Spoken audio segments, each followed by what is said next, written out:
Hey everyone, thanks for joining us with BiblioTech on Air. I'm Rosanna. I'm Israel. And today we have a special guest with us. We have Itzel Vilches. Itzel has exhibited work across Texas and Tamaulipas, Mexico, in group exhibitors and printmaking festivals. She has also worked on several public murals throughout Laredo, Texas. In 2022, she was selected to be a virtual artist in residence for Cultivarte Laredo.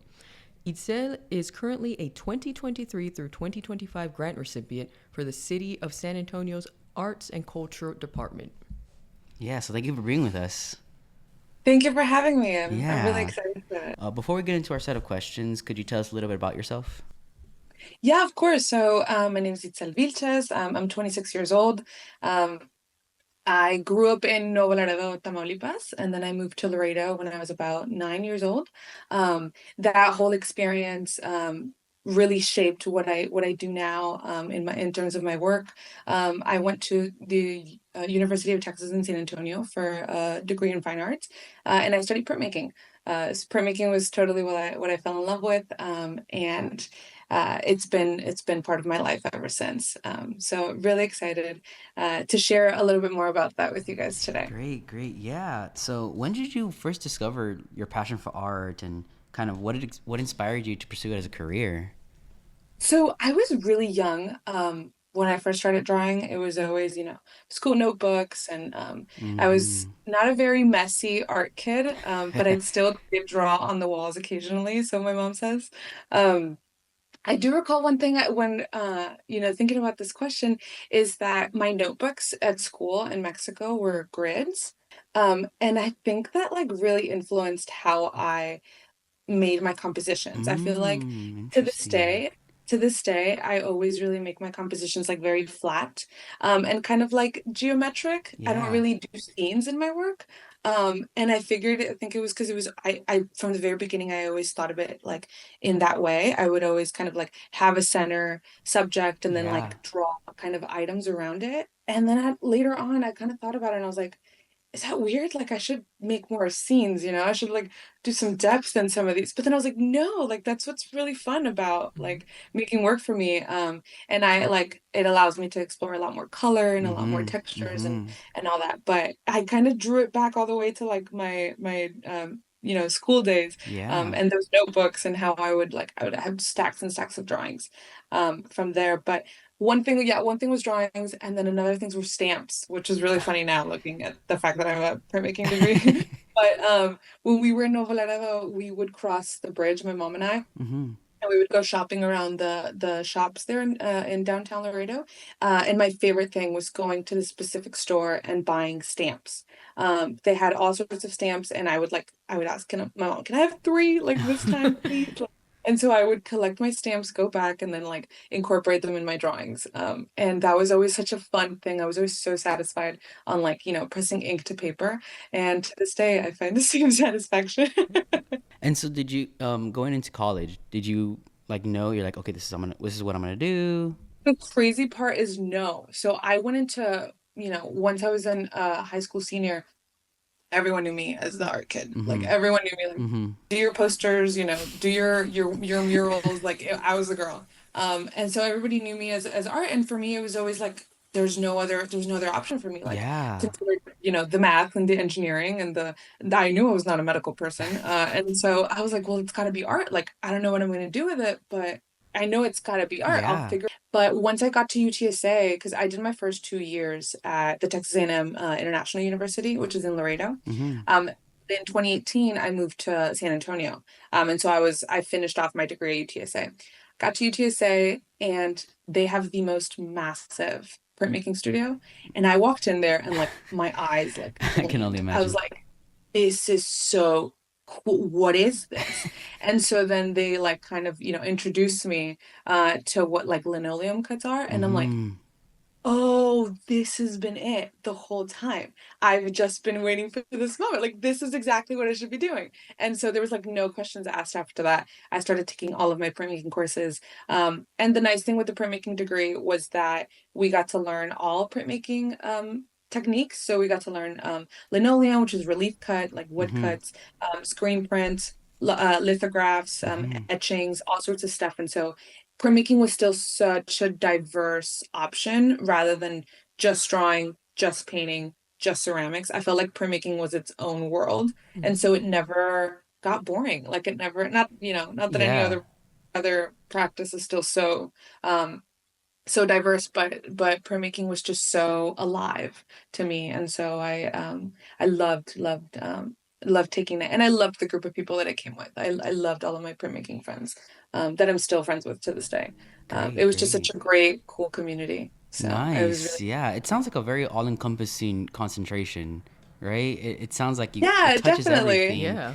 So where do you find inspiration from for your work? So are there any particular artists, experiences, or cultural elements that influence you? So I'm a very big bookworm, Mm. and I have a big library with a ton of visual art books and a Mm-hmm. lot of other. I studied art history while I was at school as well. So I got very into reading about art history movements and like artists in specific, and then just history itself. And so my library started growing and growing and growing. But having all of those like visual art books was always awesome. Whenever I needed a source of inspiration, I actually did go to the historical. So I would go and see like prints from the Yeah. Mexican Revolution, and I would kind of go through all of it and then like just tag a few pages and then go to see like modern Chicano art and like see if those, a lot of those are prints as well. And so, Mm. because, Mexican art is very print heavy. And so it was always great to have those like resources here at home to find inspiration. But then also, I mean, music is a Mm. huge one for me. I think I find it kind of like it's kind of odd because like the audio will like trigger like visuals for me. And Oh. so I will kind of be really inspired by like certain kinds of music to create a certain kind of work. Yeah. Um, but yeah, it's kind of weird because like it won't be visual that will inspire visual. It will be audio that will inspire visual. Mm. So it's like I don't Very know. I interesting. always I think it's like really that. Right? so it's really cool. Honestly, yeah, that's really cool. I love that, especially like you said, the audio to visual, little Mm-hmm. pipeline. Yeah, Yeah. I think of like, well, like music videos and things like that. I'll picture like, what would this song look like as a music video? And then Oh, I'll think okay. some like funky little like animation in my head, and I'm like, that would look cool as an animation, or that would look cool as a prayer. Or like, I don't know. It's just like that always like inspires me a lot. Yeah, it kind of sounds like you need to do a tour poster then for I'm not sure Oh my what God, groups Ooh, that that would would be be you're cool. into or artists, such a but dream. that I could see that happening. That sounds amazing. I would love opportunities like that. I feel like um so far I've been, really focusing on developing my own work, Mm-hmm. developing my own voice and my own the things that I like.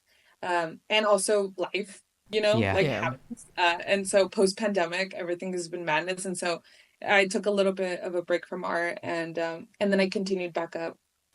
But then kind of seeing towards the future, I'm like, I would love to do some funky stuff. And Yeah, yeah, definitely. Growing up in Laredo and then, studying here in San Antonio and being so involved with the art culture, which is a very, Mexican American community. Mhm, right. How have your roots as a Mexican American and growing up on the border influenced your artistic identity, and Mm. themes in your works? Well, it was so great to jump from Laredo to San Antonio. The one thing I wanted to do, when leaving for college was like, I want to experience something else. Like, I want to Mm-hmm. change it up a bit. I want to feel that big city vibe. And San Antonio was just perfect for that because San Antonio is such a massive, massive city, and it has that small town Mm, feel. definitely. It truly does reign true, and but it's awesome. You get to have that balance, and you get to experience both at the same time. And it still wasn't too distant culturally Mm-hmm. from what Laredo was, which was that Mexican American um, community and people speaking Spanish, and then switching back to English and all that. Um, Growing up on the border though is very different than just growing up and living in San Antonio for years. There's so many more topics and themes that you face day to day than living in more of the central Texas. Mm-hmm. Also having a place like Laredo be so special. I think Laredo is so particular to in contrast to other border cities, because Laredo and Nuevo Laredo are like an entity of their own.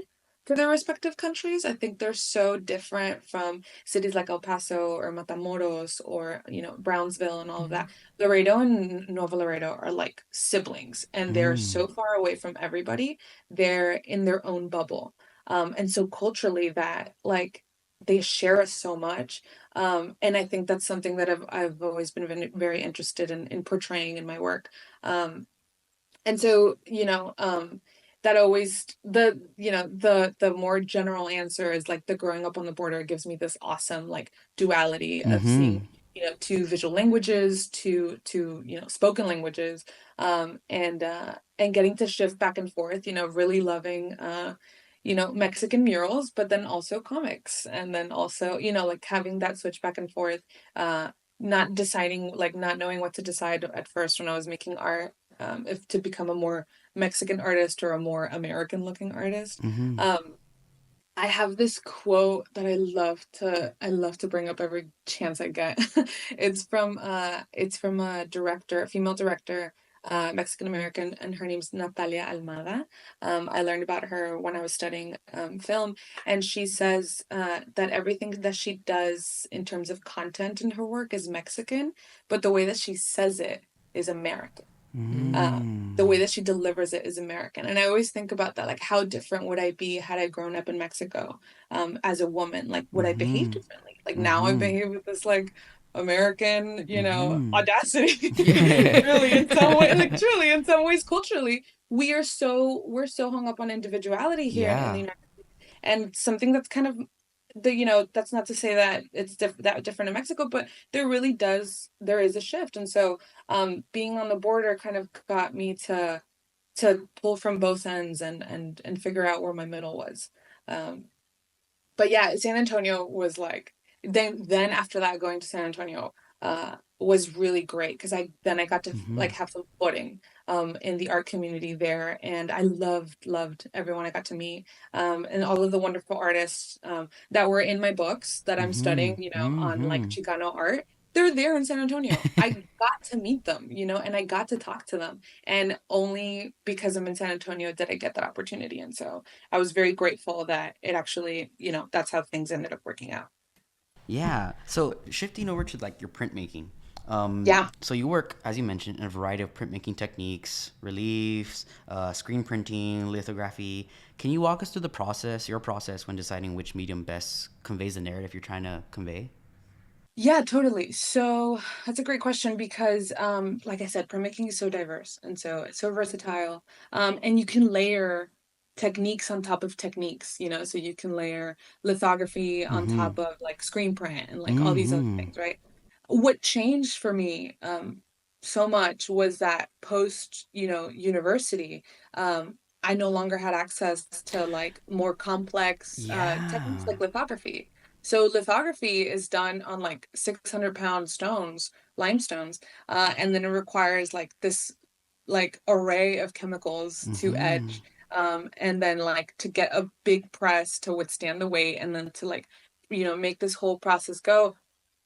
I did not have access to that at home. Yeah. And so as much as I loved the technique and how even some of my favorite works to this day are lithographies, I was kind of no longer able to work on lithography much after school. Mm-hmm. Um, but what I did to be able to continue working in, in relief and in screen print is I started applying to residencies, and I started applying Mm-hmm. to grants, and I started applying to, because it's a very difficult thing as an art major to continue making art, Mm-hmm. post grad, because you don't have access to the same facilities. Yeah. And not all of us have access to the same, amount of space at home or budget. There's so many materials involved, and Yeah. so Right. It gets um, expensive. you know Yeah. exactly. And so so that was my way of keeping a practice.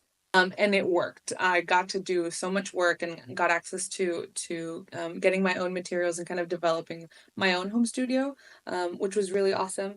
But when then deciding like the pieces that, if there were going to be a screen print or if they were going to be like a lino or something like that, I pretty much always kind of have a rough idea of what Mm-hmm. what the piece will look like. If it's a very high contrast, it'll Mm-hmm. probably go towards relief. It'll go towards the lithography. And so maybe I can make it like a multiple layer lithography, like I mean lino cut, sorry. A multiple layer like a lino cut, and Mm-hmm. then that can kind of take its own route. But then if I'm visualizing something with a lot of colors, a lot of patterns, a lot of like fine details, it's like, oh, that could do like we could do a screen Mm-hmm. print. Because we can work digitally like on design and then transfer it onto Yeah. screen print. Something very freeing about screen print.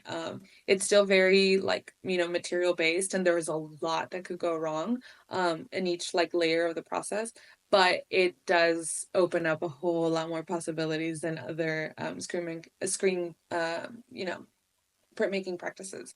So I did screen prints for my last Mm-hmm. series for this year, and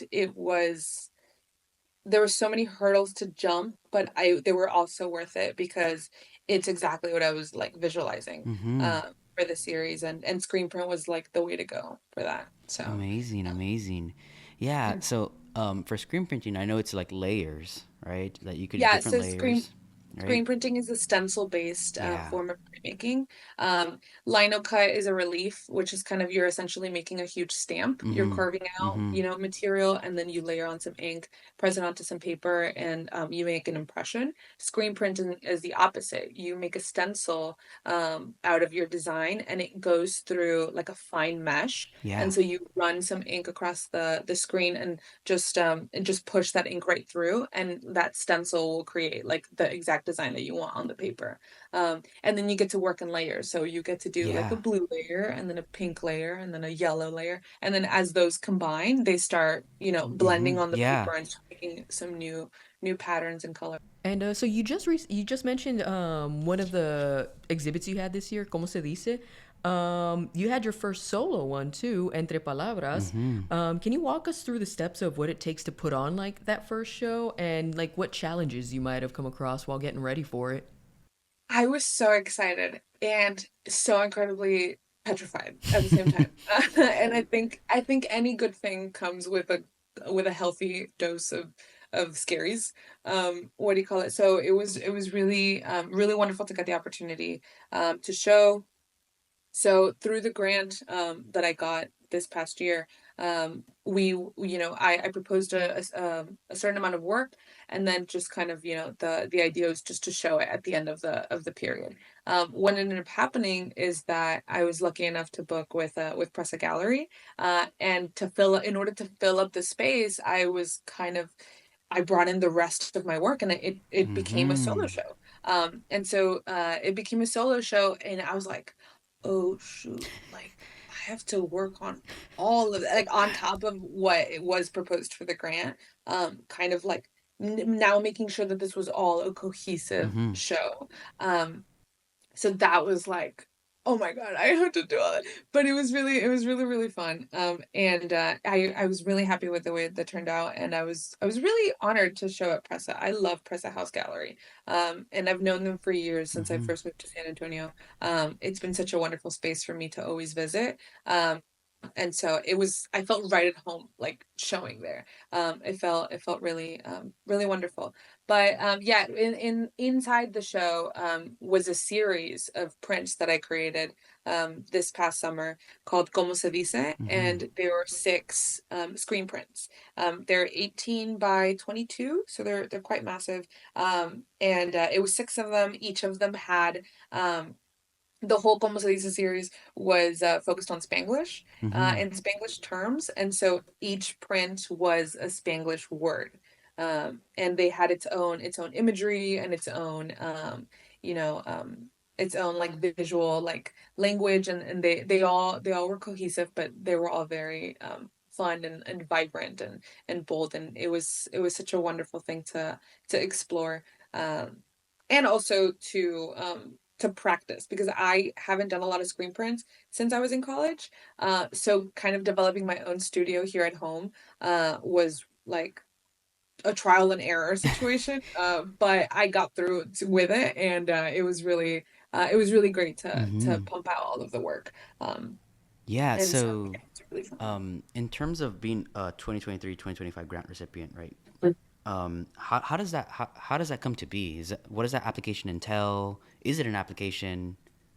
It yes, so it one of the and this is something that I like relay to all of my art friends and to anyone creative. It's just like you have to get through the paperwork. Like you have to get through an application and doing a proposal and putting in like, proposing a budget and all of these things because once you do that, everything, if you get selected, it is such a wonderful opportunity to take Definitely. advantage of. And so right, so it was an application process. I pretty much I had an idea for this set of work, and like I'm thinking, okay, I want to do a screen print series sometime in the future. I don't have any screen printing supplies. I need money for that, and so I applied to the city grant, and I told them, hey, I want to do a series of 6 prints, and I also want to do this sculpture over here. um, this is the amount of money that it will take to make it. This is how much I'm planning to spend on paper, on inks, Mm-hmm. on this, on that. The specifics. They want to know everything. Yeah. And this is my timeline. I'm thinking about designing the prints from this month to this month, and then making them from this month to this month, and I'll display it by such timeline. So you apply the whole thing. They see your social media account. Mm-hmm. They see like I had a website, and all of these things, and so they approved my application. And then it was a very simple process of just kind of going over with them like what the expectations were, what the timeline was, and then like I got my money, and I was like, oh my God, Wow. awesome. I get to Wow. do all these things now. And so it was really great. And I had my city contract, the manager, Krista, who was really wonderful and helping me out whenever I had any questions. And then yeah, towards the end of it, like I tell the city, I'm like, hey, like here's the show, like here's what I did. And they're like, great, thumbs up. Yeah, Nice. thanks for coming. And that's it. And like it looks so much Wow. more intimidating, like from the outside, Yeah. like, oh, Right. this is like a great, but it's like anyone can take this opportunity. Like that's what they're there for. Like that's what city budgets are there for. And and Yeah. the True. city of San Very Antonio true. Yeah. having a grant, for artists is wonderful. And so, I didn't have that in Laredo. And so I had the residency in Laredo, which was really wonderful. Mm-hmm. Through a like a private organization, Yeah. which was Cultivarte, which was equally as fantastic to work with. But the city, for San Antonio, having the city be able to provide this was like such a cool job. But yeah, it's just getting through the paperwork. I guess that Uh, first step, like in the Mm-hmm. it application is, itself, and it it's just seems Definitely. so daunting. But after that, and it's very intimidating for artists because Yeah. you think like, oh, I'm supposed to be at this level to like even Uh-huh. consider thinking about applying for this thing. It's like the people who got it are just because they went through the paperwork. Like we all just applied. Like we are all just figuring it out as much as you are. Like apply and then figure out, oh Mm-hmm. hey, I didn't make it. Like what do I do with this now? Or being like, you know what, I didn't get it. I'll try again next year. yeah. Or I know now better. Yeah. My application or whatever. So I always like I remember when I got out of college, I applied for the residency. In Laredo. It's the Cultivarte one. And I was like, I have no idea if I have like the capacity to do like this kind of thing and this work. But I was like, but I'm gonna apply because my professors told me like Mm-hmm. apply to things, submit stuff, like you just kind of get in the habit of doing that. And so I was like, you know what? I'm gonna practice. I'm gonna practice making an application and I'm gonna send it in. And then I got a call and they were like, you got it. And I was like, oh my God. That's So Yeah, amazing. that's definitely yeah, so I was like, amazing. oh, okay, like yeah, totally, I'll do it. Yeah. So I learned my lesson that I was like, it just takes applying, like, get rid of the fear, like, and if you get it, that's great. If you don't, that's great too. Like, just take some practice, take it as experience, and Right. yeah. And because of it, I've gotten so like I have my own home studio now. Like I Mm-hmm. have my own presses, I have all of my own inks. I build like this past year I built my own desk to like exactly the dimensions Wow. I wanted it to. I got all these power tools. I've got all of these things, and all of these are because of grants and um este, like lens from, the city and residency and opportunities like that. And so like I'm able to continue my studio practice because of Mm-hmm. these opportunities. So I'm really grateful. And I always push for others to try. Yeah, Hmm. that is amazing. It can be very daunting, the paperwork, as you said. You know, especially when you're trying to find your own artistic style, your voice, you introduce life, all these types of things, your self worth. It can be very difficult to, And these justify. organizations, yeah, these organizations and the administrations are not looking to judge Mm. you, what kind of artist you are. They're Mm-hmm. just looking for people who want to create and Mm-hmm. who are willing to kind of go through the process of telling them, like, hey, this is my plan, this is what I plan to Mm-hmm. do with Mm-hmm. it, and this is what I want to do. No idea what it looks like. I'm figuring it out too, but this is kind of what I'm after. And yeah, they grant that opportunity. So that's it's always such a wonderful thing. And yeah. Amazing, amazing. So, are there any new themes or projects that you're excited to explore moving forward? You just moved. Right. So I just moved, right? I'm no longer in Texas or on the Mm-hmm. border. Mm-hmm. So it's going to be a very interesting time for me Yeah. as an artist, 'cause it's like, okay, what do I say now? Who do Yeah. I, and who am I talking to? Mm-hmm. I'm no longer talking to Texans, Mm-hmm. and to Mexican Americans on the border. I have a whole different audience here. Yeah. Um, it's very exciting because I mean the East Coast is like it's thriving with so many art institutions and art communities and a whole new set of artists that I'm very excited to meet. But it is very much like I'm kind of taking a moment of silence and being like, Mm-hmm. now. um, and it's like my life is, continue. I just got engaged this year, and Oh, so I'm like, congratulations. thanks, thank you. But things are changing in my life, and as much as I want to grow as an Yeah. artist, I'm also thinking like, okay, well, what are we gonna do? Where are we going? Mm-hmm. Are Mm-hmm. we moving? Are we and kind of having the my art career like tag along with that, and being like, okay, where are we growing? Um, and so where are we growing to next? And I'm really excited. I did leave San Antonio with a lot of inspiration, Mm-hmm. and the show was such a great thing to tackle, and I learned a lot from the process, about what I value, Mm-hmm. what I like to do, how I like to keep my practice, and all of those things. And so I definitely have a couple of topics that I'm interested in continuing to explore once I'm here in North Carolina. And then also kind of methods. Like I've been doing a lot of printmaking, and I do plan to continue making screen prints. Mm-hmm. But I want to get a little bit more sculptural and like Mm-hmm. installation Yeah. based. So I'm excited to try some of that out. Because I tried it out a little bit for my show. I had a big centerpiece that had a lot of like cultural, like Yes. little Yeah. sculptural elements in the center, and I was like, this was really fun to make. Like I could make a lot more of this, and just keep going. And so I'm gonna dive a little bit into like different practices. Um, but yeah, just keeping, just my focus right now is like settling in, Mm-hmm. finding a new space, all together, feeling it out, and then just keeping creative. Yeah, the door is open. It Yeah. seems like Yeah. there's so many opportunities for you. So much is going on. Yeah. So many new things. So much. Yeah, I'm It's I'm really exciting. excited. I'm really excited for you. I'm very happy Yeah. as well. Thank you. Thank you. And so, with all this experience that you've had, including this new one that you've just jumped into, what Mhm. kind of advice would you give to aspiring artists? Especially those who are kind of still trying to find their own voice and their own style. Right. Well, I know, I mean, yeah, I know exactly what that feels like.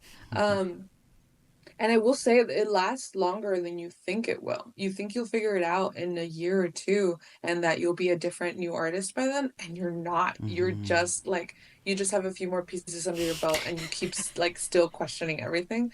Um, but I think my advice would be, and this might sound contradictory or like counterintuitive or anything like that, but I would say, like, block out the world.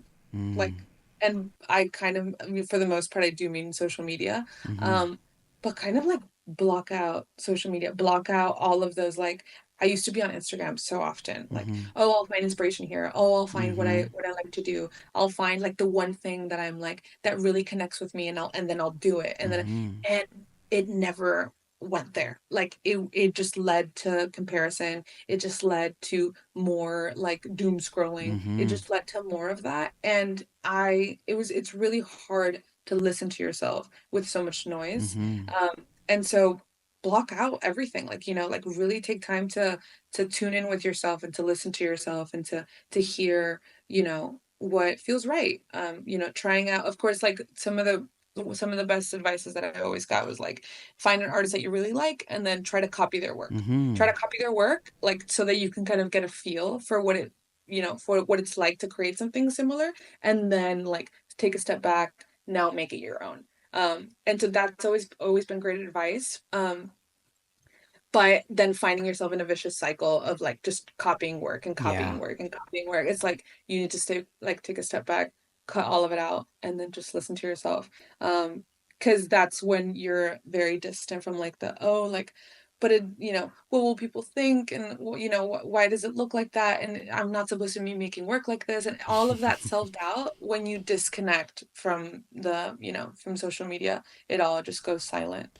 Yeah. So disconnecting is a huge one that helped me actually like develop more confidently into Yeah. my artist voice. That's some solid advice for sure, because that Really. digital noise can just Thanks. be a Yeah, exactly. killer. Really, really. It is so much, and we all live with so much noise Mm-hmm. every day about Yeah. everything.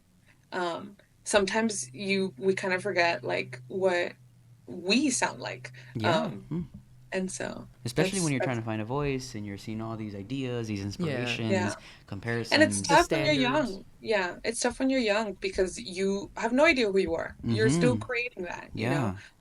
But even then, you can still express yourself. That's like in a way that's uninfluenced. Mm-hmm. Wow. Very profound. Thank you. I think that's really some solid advice. Thank you. Yeah. No, for Yeah. sure. Heard you that. All right, I'm gonna delete Instagram from my phone right now. No, trust me. Trust me. I have gone through like the purges, and then I've gone back and be like, well, but what about another Like cooking, that might have been a little another too cooking video? drastic. What Yeah, about another? yeah. Like, no, I totally get it. But when being intentional about Yeah. trying to develop Yeah. it, yeah, block it out. Definitely. Well, we are a library, and you did say you were an avid reader. So we do like Yeah. to end our interviews with a question. So, what are you currently reading? Oh my God. What am I currently reading? I just went to go see, but right before I left San Antonio, I went to go see Amalia Mesa Baines's show at the San Antonio Museum of Art. Mm-hmm. Mm-hmm. And I started reading her book Homegrown with her and Bell Hooks. Wonderful, wonderful, like culture critics. They're in dialogue. These two women talking Oh, about their experiences as growing up and their practices. Bella as an author and Amalia as an artist. I think I'm like about halfway through it, but I'm like just so enjoying it. great. But that is what I'm currently on. Love it. Amazing. Yeah. Well, Thanks. thank you so much for joining us, Itzel. It's been amazing Thank having you you. for And inviting again, me. very good advice. Very good advice for everything in general, for Mm-hmm. life, for aspiring artists. Thank you. Yeah. I hope to always spark, curiosity in through my work, and that's always something that I am very passionate about overall. So thank you for inviting me. It was a lovely chat. Yeah. Yeah. And for any of our listeners who want to like look more into who you are Mhm. or more about your art, where can they find you? Absolutely. So I have my website, which is itzelvilchesart.com. And I have my portfolio on there, a little bit about myself, and the events that I do or anything like that. And then I have my social media. Mm-hmm. It's Acrylic Pretzel on Instagram. And then I do also have a Twitter and a TikTok, but if I'm being honest, don't go to those. I don't really use them. But my Instagram is most definitely my most active. So you'll get to see what I'm working on and what inspires me. I have a couple of highlights on my Instagram about what books I like to Mm. read and Oh, yes, that's podcasts I right. like to listen to. So I would love to what do you call it? That's a great resource also for, what Yeah. inspires me. And I like to push that onto anybody else if they're looking for stuff. So Nice. yeah. As a library, we love to hear that. Yeah, we'd Yeah, really I love to love hear the that. library. I was so stoked when you guys invited me. I was like, I love the library. Yeah, we're I have really a trying to library card. expand who we interview, authors, artists, community members. And so, as I So mentioned, cool. I'd been meaning to reach out. Finally, Yeah. I was like, let me just do it. And it happened. And it Oh, thanks happened. so much. No, Yeah. I really love it. I love the library. It's always one of my favorite spaces, and I will defend it like with Good. my heart. Very So good. Yes, Love it. everybody go get a library card. Yes, you can sign up at bearbibliotech.org or visit one of our 4 locations here in San Antonio. Exactly. Soon to be 5. Soon to be 5 next So year. Yeah. great. Alrighty. Well, thank you guys for doing this. Yes, Yes, thank thank you you. again, and hopefully we can maybe have you on down in the future. Somewhere down the Oh line, my you God, got a new absolutely. project or whatever. It's not my last time visiting Texas. I will be back many, many times. Awesome. So, Well, maybe you can stop by the branch too, and we'll give you a tour. Yeah, most right. definitely. Thank Very you guys good. so much. Thank you. Appreciate it. Yeah. Bye. Bye.